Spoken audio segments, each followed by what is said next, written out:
Hey everyone, welcome back. Today's day 4 of my 30-day FAANG grind, and I'm solving 6 to 10 lead code problems daily and publishing them on YouTube for all of you.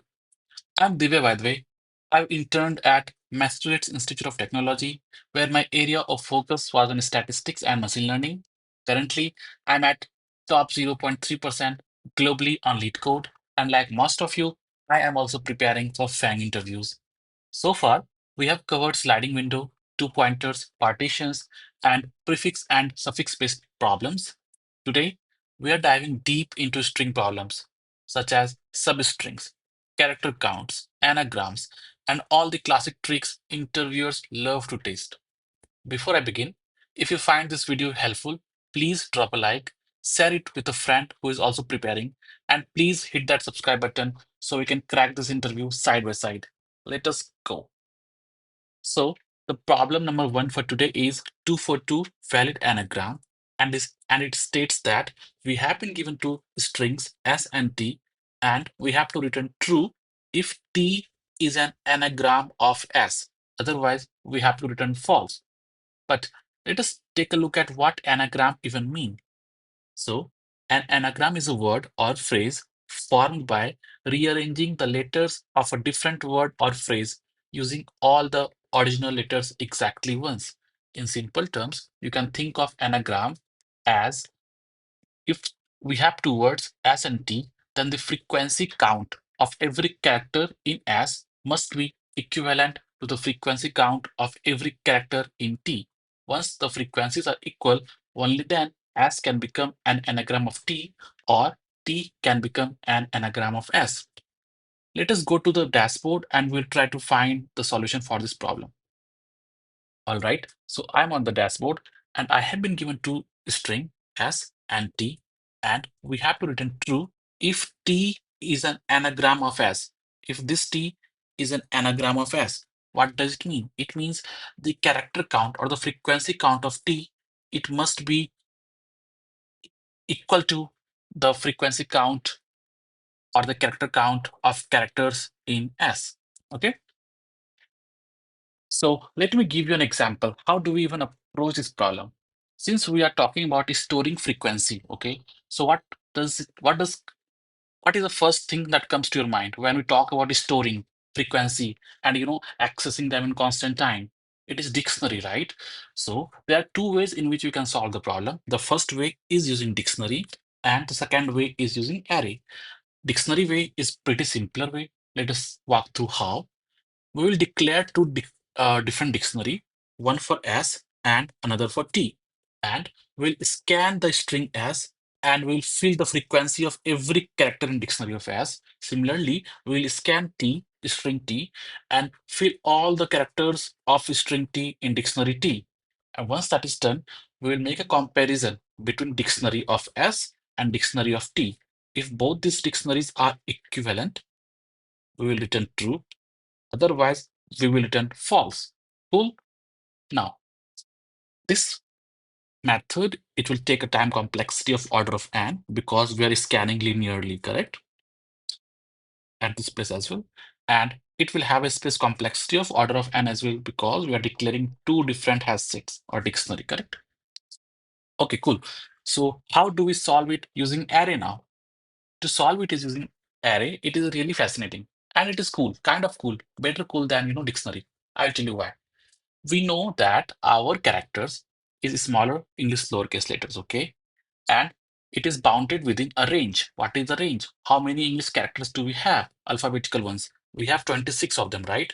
So what do? We declare an array of size 26 and fill every single index with the value of 0. What does it mean? It means we have an empty array with every single value initially assigned to 0. What does this value represents? This value represents the character frequency of a specific character. What do I mean by that? Let us take a look here. I have a 26 size dictionary declared over here. Okay. And as you can see, A will be the first index value, B will be the second index value, C will be the third index value, and Z will be the last index value of size 26. How do we access A? We access A by accessing index 0. How do we access Z? We access Z by accessing index number 25, which will be the last index, correct? How do we access index C? How do we access character C? We access character C by index 2, so on and so forth, right? I will just walk you through an example. Suppose we have two words, rat and cat, and we have to determine if cat is an anagram of rat.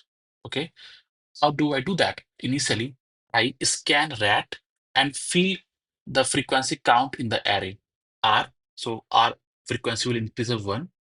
A, frequency of A will increase of 1. T, frequency of T will increase of 1. But all the other character frequency, they will remain 0 as it is, right? Similarly, for cat, frequency of C will go by 1, A will increase by 1, and T will increase by 1. Once we have assembled both of these arrays, how do I determine if cat is an anagram of rat? To do so, we make a scan in this array, and while doing so, we try to subtract every single value from the first array. And our objective should be that once that subtraction has been completed, every single value of this array must be equivalent to 0. Why?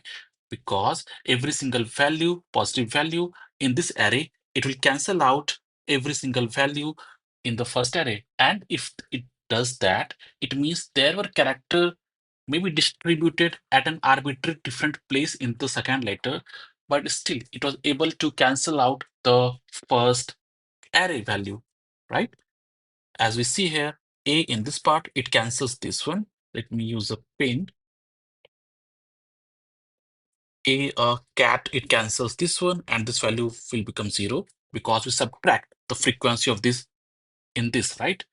When we come over here, we see that we have 1, right? So what do? We come to this first array and we subtract. Subtract what? We subtract the current frequency, which is -1, okay? We come over here, we see that it is 0, so we do not do anything, and our value will remain as it is. We come over here and we see that the value is 1. The value is 1 over there as well. So we cancel that out by -1 and it becomes 0, and so on and so forth. What do we notice? We notice once the entire scan has been done, we still have a few remnants. For example, we have -1 here and 1 here. Does that fulfill our objective? The answer is no, it does not. Why? Because our objective was to have every single value assigned to 0, not any other positive number. And once we capture the entire value to be 0, we are pretty damn sure that the other string or the string T was able to cancel out every single frequency in string S. And once it does that, we return true because we are pretty damn sure then that T is an anagram of S because T was able to cancel out S completely. And it can only do that if T's frequency character count is exactly same as the character count of the characters in S, right? Cool. So let me walk you through the code over here.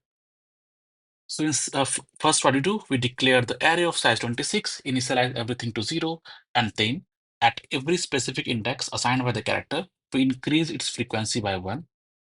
This is a Python thing. In your language, you can find out how we can compute the ASCII value of a string character. Then we scan through the string T, and for every single character, we go to that index using this value, and we make a subtraction by -1. And once that is done, we again make a scan. Oh, my bad, this would be array. Okay, we again scan the entire array and we check, hey, if the value at any position, if it is not equivalent to 0, it means it can either be positive or negative value. If it is at that point, then what do? We return false because we were expecting it to be 0. And since it is not 0, it means there was some remnants that was left, right? Which we do not want for S and T to be anagram, right? And so we return false over here. And when we exhaust this entire loop, which means we have scanned the entire array and we found that every single position had a value of 0, in that case, we return true. And that is the answer. The time complexity is again for this case bounded linearly because of all these scans that we're making.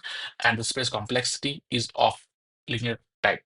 Or rather, you can say that it is of constant type. And in this case as well, space complexity of dictionary will be constant type because we are just using 26 characters, correct? Now, let us go to the dashboard of LeetCode and we'll try to submit the solution for this problem. I'm at the dashboard. I've already submitted a solution, so I'll just copy and paste my code and I will run it down. And as you can see, the solutions has been accepted as it passes all the test cases, correct? Yes, it does. So yeah, that was all there was to this problem. It was a very simple problem. We just needed to think about how to solve this problem in terms of frequency and the kind of data structures that are available at our hand and which one to use. You can either use dictionary or arrays. Dictionary one is pretty simple, array one is more fascinating. So I stuck with array. Okay. So yeah, let us move to the next video and I will see you there.